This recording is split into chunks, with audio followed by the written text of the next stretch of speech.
এই পাগলা মসজিদের সূচনাটা কেমনে হলো? 2 নম্বর, পাগলা মসজিদ কেন হলো, কখন থেকে হলো? 2 নম্বর। 3 নম্বর হইল এই মসজিদে মানুষের দান করার প্রবণতাটা কবে থেকে হলো, কিভাবে হলো? এই 3টা বার জানার দরকার আছে না? আজকাল তো মোবাইলের যুগ।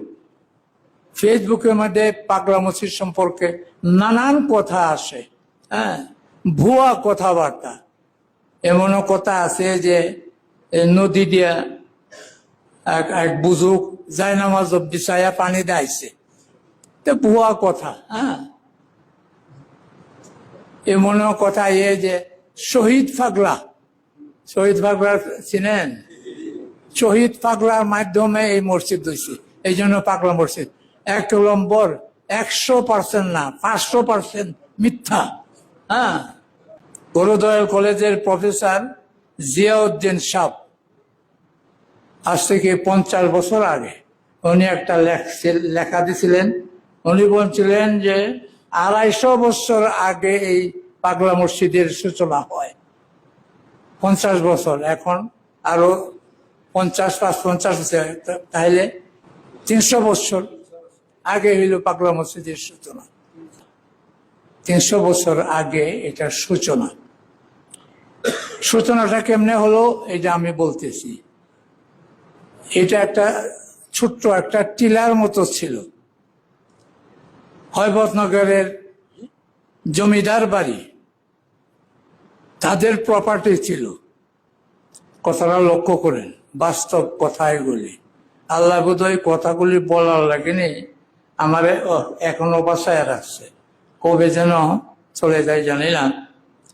এটা দেওয়ান বাড়ির, অর্থাৎ হৈবতনগর জমিদার বাড়ির প্রপার্টি ছিল। এই টিলাটা ছিল সোয়ারিঘাট।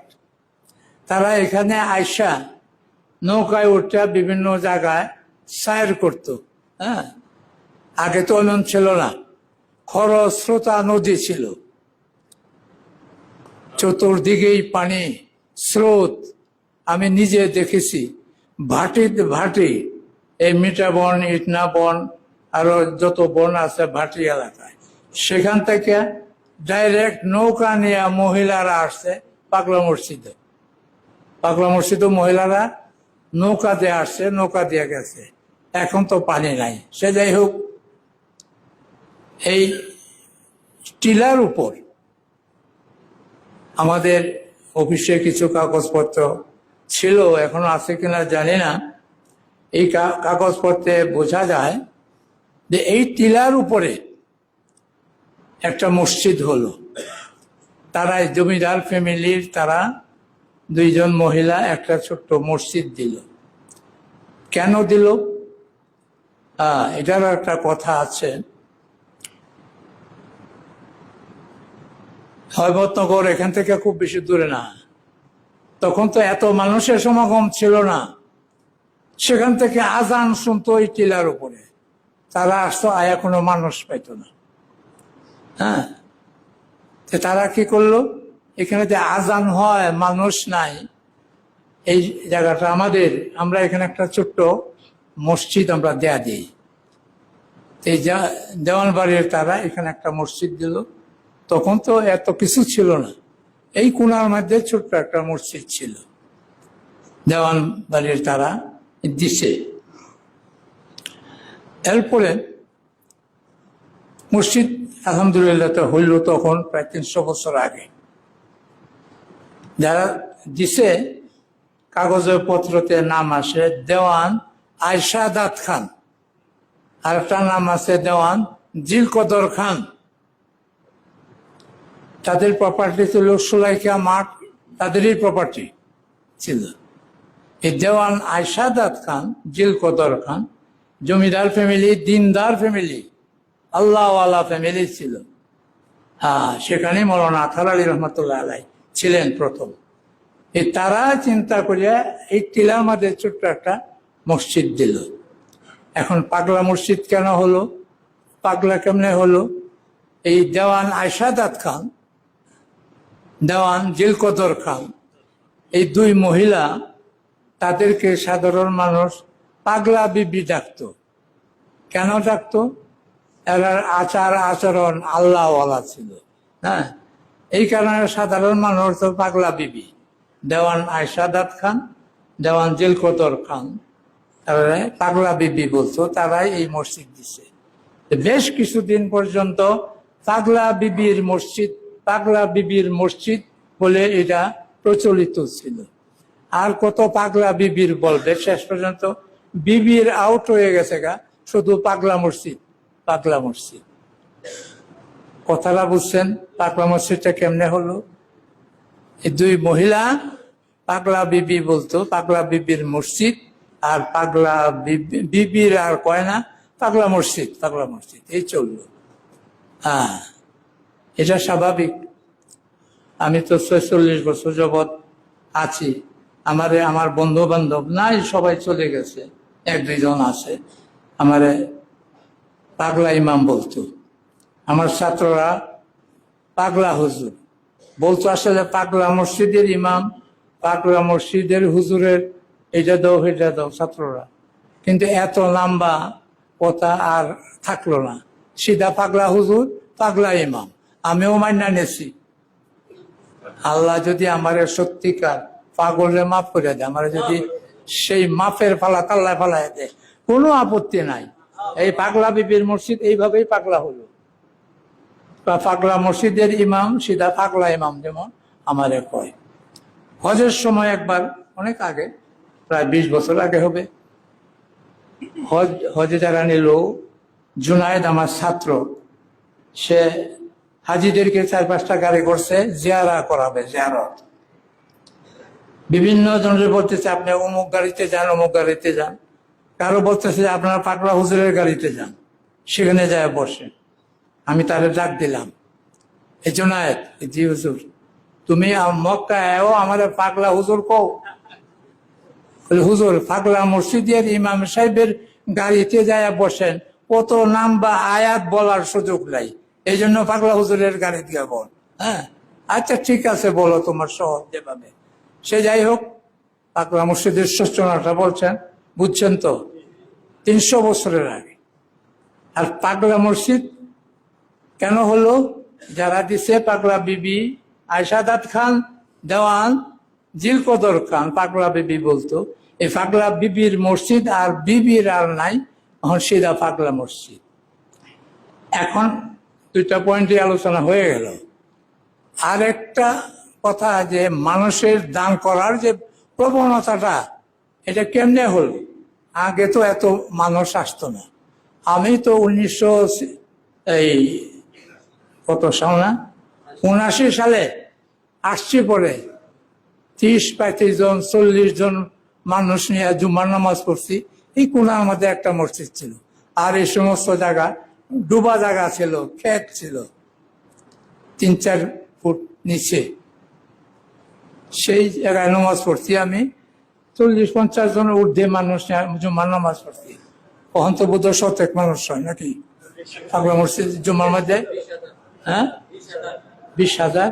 ওরে বাবারে, শূন্য বেড়ে গেছে। সে যাই হোক, হ্যাঁ, এই পাগলা মসজিদটা আগে, এই যে মানুষের দান করার প্রবণতাটা, ছোট আছেন সময় তো মানুষ কম, কিন্তু এই প্রবণতাটা আরো আগের থেকে। দেওয়ানবাড়ির, হয়মতনগর দেওয়ানবাড়ির লাস্ট জমিদার, ওনার নাম ছিল মান্নান দাত খান। কি নাম?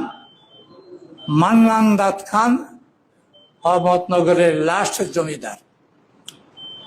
ওনারে আমি দেখি নাই, তবে দেখছি মারা যাওয়ার পর তার লাশ গিয়া দেখছি। আমি ছোট জামিয়া আমদানিয়াতে পড়ি, লাশ যায় দেখছি। এরপরেও সায়রা মিয়া আরেকজন ছিল, সে আমার বাসা পর্যন্ত আসছে, সায়রা মিয়া। এই লাশ জমিদার মান্নান দাত খান, উনি আমার এক আত্মীয়র সাথে বলছেন, এই পাগলা মসজিদ হওয়ার আগে তাদের ফ্যামিলির লোকজন দেখলো হিন্দু প্রধান এলাকা ছিল, হিন্দু প্রধান এলাকা, আর এটা খরস্রোতা নদী। হ্যাঁ, তো উনি বলতেছেন এখানে হিন্দু লোকেরা আইসা ভোগ দেয় নদীতে, ভোগ দেয় না কি পূজা করিয়া পরে মূর্তি বানায়া পূজা করে, আর এই মূর্তি আর আবার বাঁশ দেয়া খাওয়াইয়া পানি দিয়ে ডুবাইয়া মূর্তির 12টা বাজায় দেয়। হ্যাঁ, এই আবার ভোগ দে, ভোগ কলা এটা এটা ভোগ দেয়। স্বল্প মুসলমান ছিল, তারাও আইসা হিন্দুদের সাথে এই ভোগ দিত, বুঝলেন, মসজিদ নির্মাণের আগে। উনি ইতিহাসটা বলছেন, যার কাছে তিনি আমার কাছে বলছেন। হ্যাঁ, এই অবস্থা তো ছিল না, এখন তো পানি নাই। 1988 সালে বন্যা হলো, ছোট মসজিদ, আমার বাসা দুচালা, একটা টিনের ঘরের মধ্যে ছিল, ওই জায়গার মধ্যে। এটা তো সব ডুবা জায়গা। হ্যাঁ, এত পানি হয়েছে, বাসা থেকে মসজিদ পর্যন্ত বাঁশের সাঁকো দিয়ে আসছি মসজিদে, ওই রাস্তা সব ডুবে গেছে। হ্যাঁ, 1988 সালে। কাজে তখন তো আরো কেমন ছিল।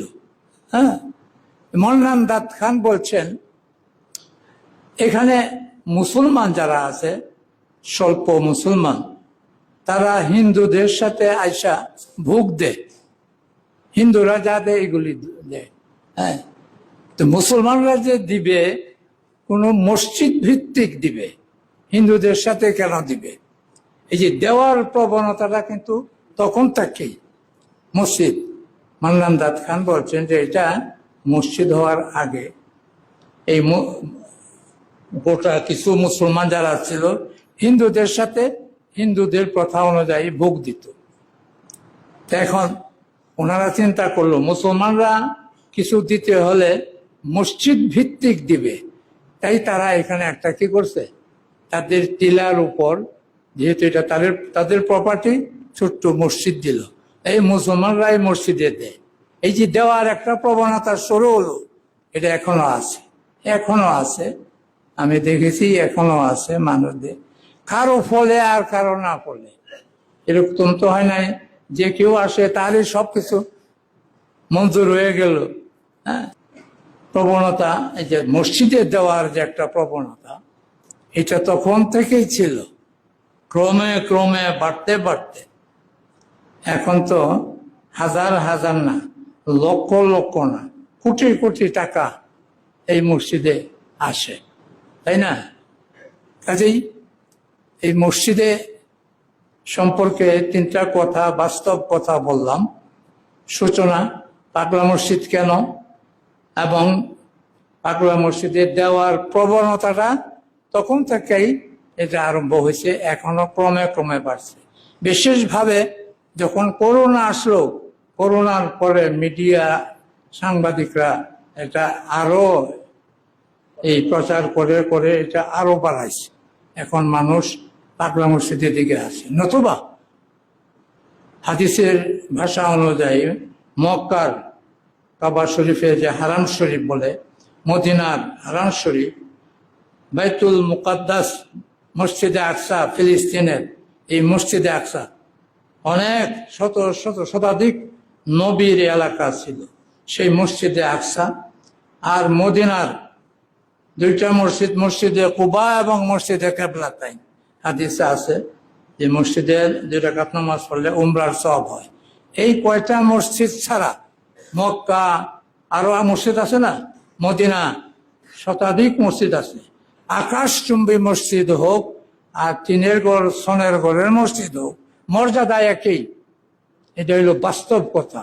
হ্যাঁ, এখন পাগলা মসজিদে কেন মানুষ এত আসে, এটা আল্লাহ রাব্বুল আলামিন জানেন, আমি তো জানি না, আল্লাহ রাব্বুল আলামিন জানেন।